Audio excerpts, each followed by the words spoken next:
rental applications in Australia are completely cooked. Like, the amount of information you need to provide is kind of crazy. I don't know about you, but I've had to hand over my bank records, wage slips, passport, driving license, utility bills, multiple references, both professional and personal, all in order to secure a rental. But in the regions, it's even worse because there are often no open inspections.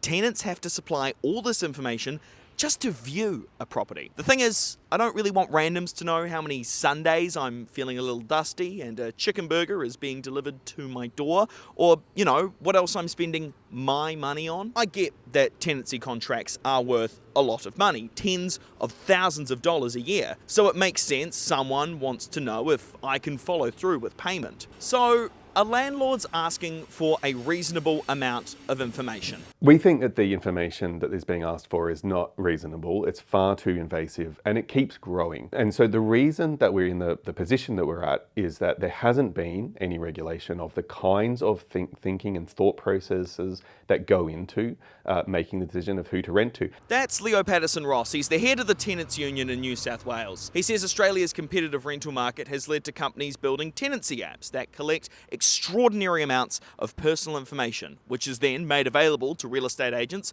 and private landlords. It is supposed to streamline the application process, which it does, but at what cost to the applicant's privacy? So we've seen apps suggest things like, your social media usage and how many friends you have, how many people wish you happy birthday might be an indication of trust, for instance. So there's an incentive for people to gather more and more information. So clearly it's starting to get out of hand. Also, once you've handed this information to these companies, apps, private landlords, real estate agents, it's gone. Now, let's say that you don't get the property. Doesn't matter. Landlords can keep your info, maybe to try and fill the same rental a year or two later. Agencies might hold on to your data so they can market more properties to you. The Tenants Union is concerned about how the private information collected is stored, shared, and potentially sold. That they could sell on to third parties or fourth parties to run advertising, marketing campaigns to gather information about how a sector is performing.